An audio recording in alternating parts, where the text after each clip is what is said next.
This is Charles Bukowski. Want to be actors. I saw him yesterday. He was rolling cigarettes. I poured him some white wine. My wife is getting tired of waiting, he said. I'm going to teach karate. His hands were all swollen from hitting them against bricks and walls and doors. He told me about some of the great Oriental fighters. There was one guy got so good he could turn his head 180 degrees to see who was behind him. That's very hard to do, he said.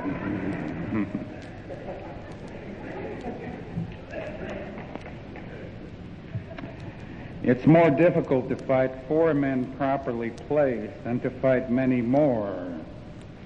When you have many more, they get in each other's way, and a good fighter who has much strength and agility can do well.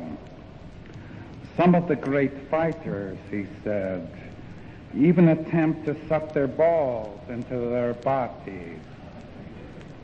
This can be done to some extent because there are natural cavities in the body.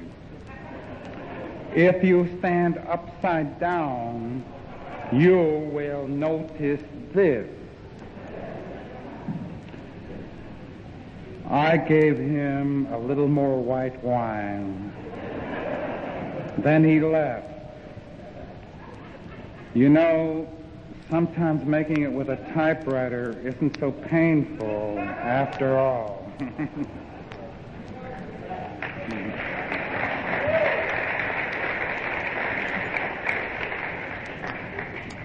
Thank you.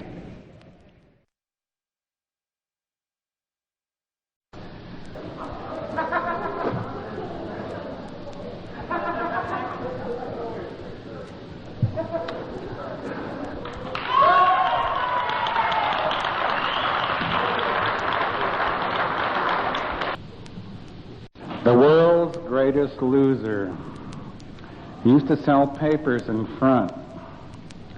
Get your winners. Get rich on a dime.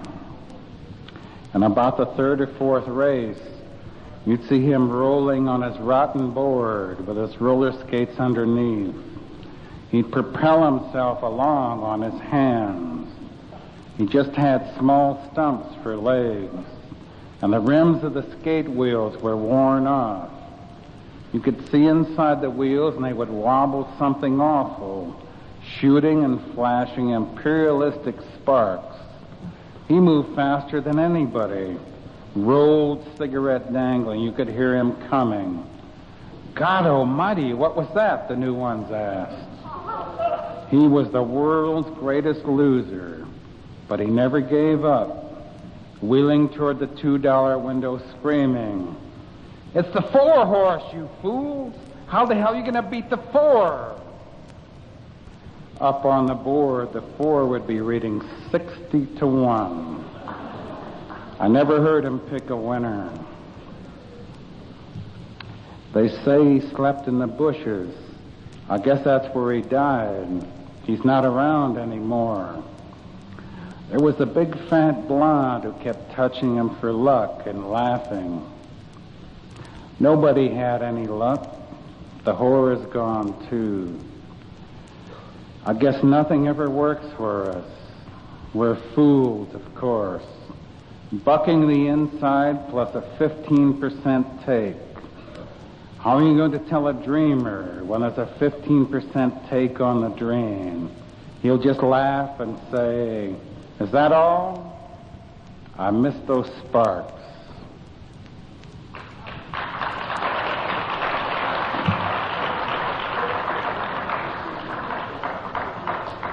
God, all you guys belching and puking. What kind of audience is this?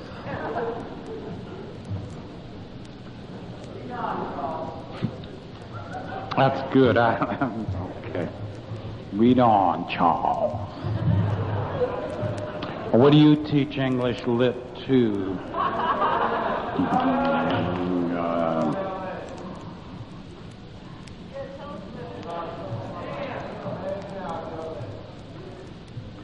Listen, before this thing's over, I'll come down to the audience and clean out all you babies.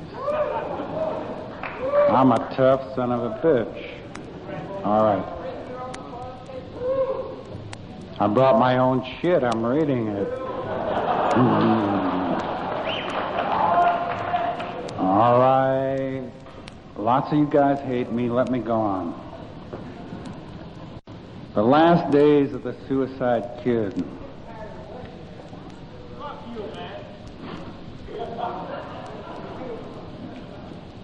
Any other comments?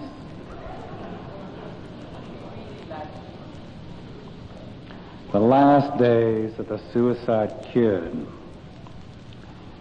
I can see myself now, after all these suicide days and nights, being wheeled out of one of these sterile rest homes. Of course, this is only if I get famous and lucky, by a subnormal and bored nurse.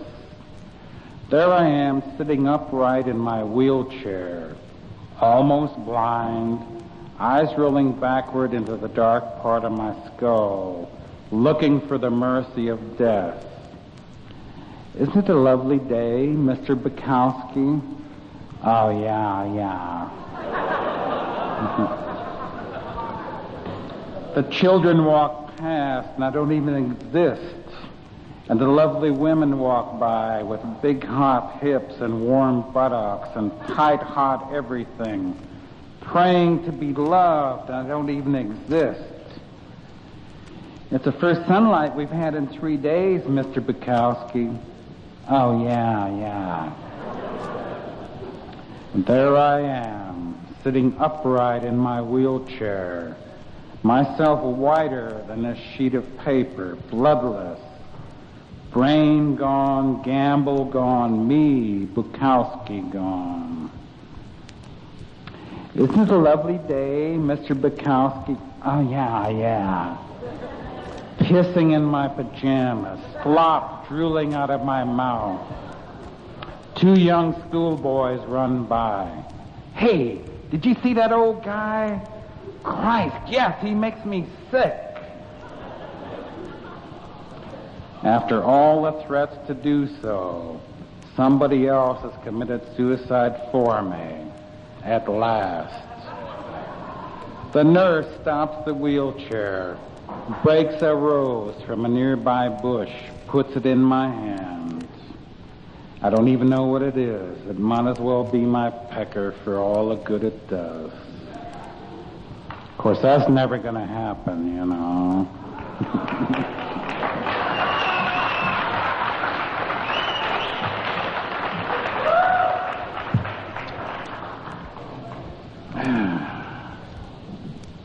Okay.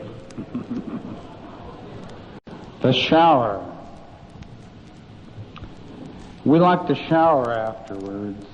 I like the water hotter than she. And her face is always soft and peaceful. And she'll wash me first. Spread the soap over my balls, lift the balls, squeeze them. Then wash the cup. Hey, this thing is still hard. Then get all the hair down there. The belly, the back, the neck, the legs. I grin. And then I wash her. First the cunt. I stand behind her, my cock in the cheeks of her ass. I gently soap up the cunt hairs, wash there with a soothing motion. I linger perhaps longer than necessary. Then I get the backs of the legs, the ass, the back, the neck. I turn her, kiss her, soap up the breasts, get them and the belly, the neck, the fronts of the legs, the ankles, the feet, and then the cunt once more for luck. Another kiss, and she gets out first, howling, sometimes singing while I stay in. God, I missed the line. Turn the water on hotter, feeling the good times of love's miracle. Then I get out. It is usually mid-afternoon and quiet. And getting dressed, we talk about what else there might be to do. But being together solves most of it. In fact, solves all of it. For as long as those things stay solved in the history of woman and man, it's different for each and better and worse for each. For me, it's splendid enough to remember past the marching of armies and the horses that walk the streets outside, past the memories of pain and defeat and unhappiness. Linda brought it to me. When you take it away, do it slowly and easily. Make it as if I were dying in my sleep instead of my death. Well, I'm sorry. Wow.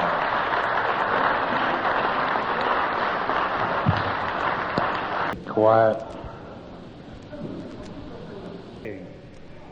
Is Linda King in the audience tonight? Would she stand up? This is the woman I love. Linda, where are you? There she is. Most beautiful woman in the world. Thank you, Linda. Okay, let's go on with that's Linda clapping now. Let's go on with it. Okay, here's one nobody's ever liked, so I'll read it.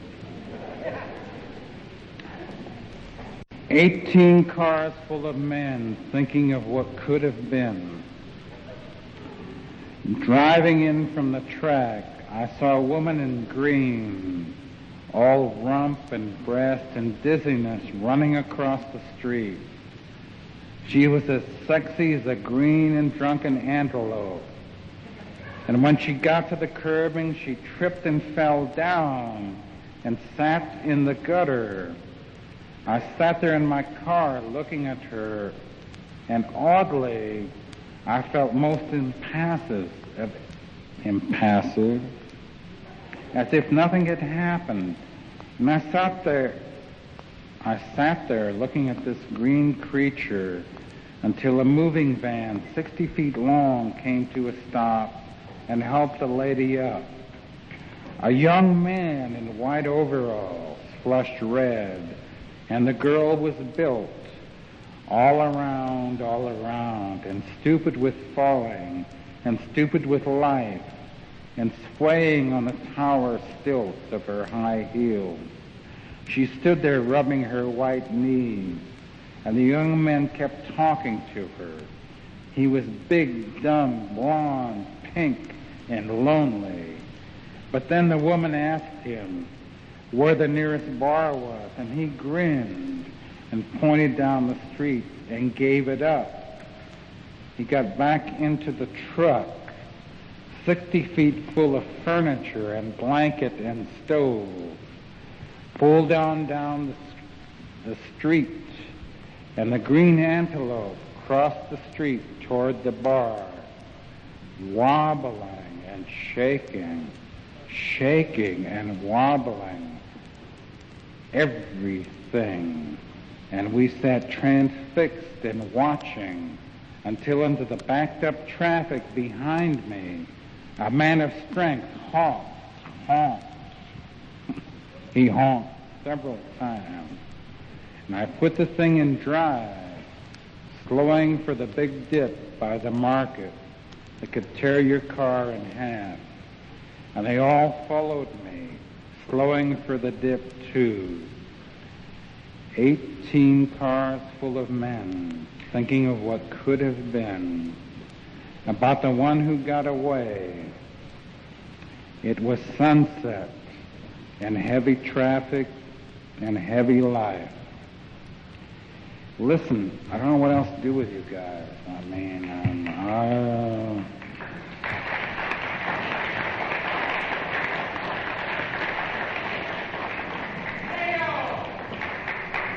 let's call it quits. Okay? Thank you. Thank you.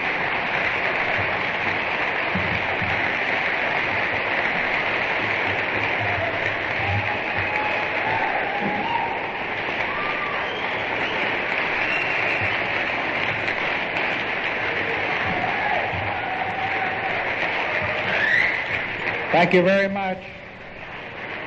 Thank you. Thank you very much.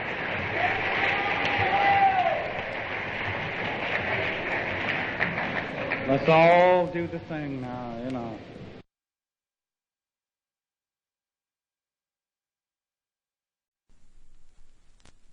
A report upon the consumption of myself.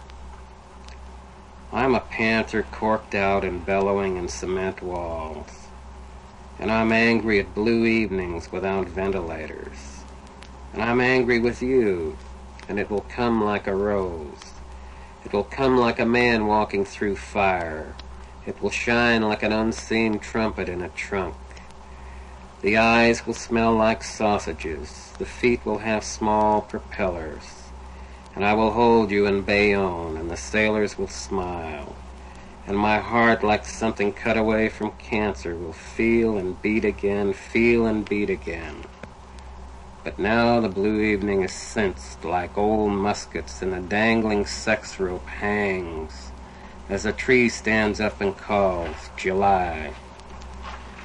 And the dust of hope in the bottom of paper cups, along with small spiders that have names like ancient European cities.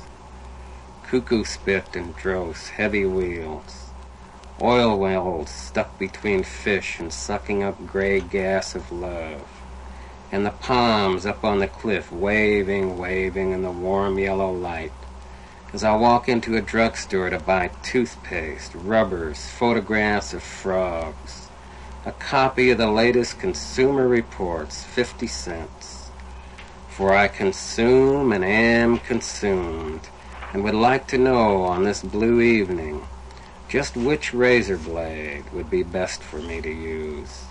Or maybe I could get a station wagon or buy a stereo receiver or a movie camera, say 8mm, under $55. Or an electric frying pan, like the silver head of some god thing after they drop the bomb, bang, and the grass gives up and love is a shadow. And love is a fishtail waving through necks of thread that seem eyes, but are only what's left of me on this last blue evening. After the bands have suicided out, the carnival has left town, and they've blown up the YWCA like a giant balloon, and sent it out to sea full of screaming, lovely, lonely girls. Something for the touts, the nuns, the grocery clerks, and you. We have everything and we have nothing. And some men do it in churches, and some men do it by tearing butterflies in half, and some men do it in Palm Springs, laying it into butter blondes with Cadillac souls. Cadillacs and butterflies, nothing and everything. The face melting down to the last puff in a cellar in Corpus Christi. There's something for the touts, the nuns, the grocery clerks, and you. Something at 8 a.m., something in the library, something in the river. Everything and nothing. In the slaughterhouse, it comes running along the ceiling on a hook, and you swing it.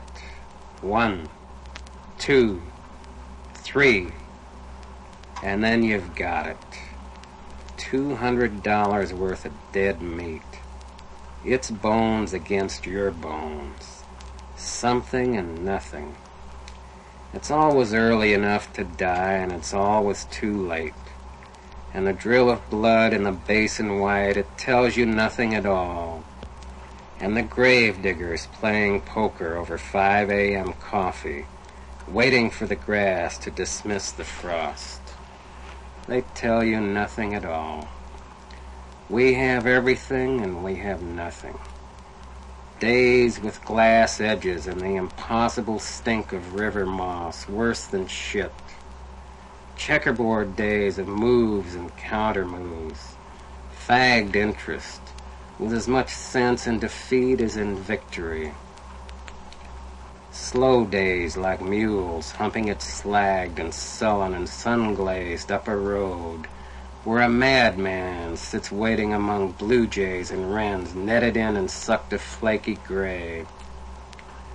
Good days, too, of wine and shouting, fights in alleys, fat legs of women striven around your bowels, buried in moans, the signs in bull rings like diamonds hollering Mother Capri, violets coming out of the ground, telling you to forget the dead armies and the loves that robbed you. Days went for a cigarette. One more good day, a little bit of it. And as the nurses come out of the building after their shift, having had enough, 8 nurses with different names and different places to go, walking across the lawn. Some of them want cocoa and a paper. Some of them want a hot bath. Some of them want a man. Some of them are hardly thinking at all. Enough and not enough. Arcs and pilgrims, oranges, gutters, ferns, antibodies, boxes of tissue paper. In the most decent sometimes sun, there is a soft smoke feeling from urns and the canned sound of old battle planes. And if you go inside and run your finger along the window ledge, you'll find dirt, maybe even earth. And if you look out the window, there will be the day. And as you get older, you'll keep looking, sucking your tongue in a little. No, maybe. Some do it naturally, some obscenely, everywhere.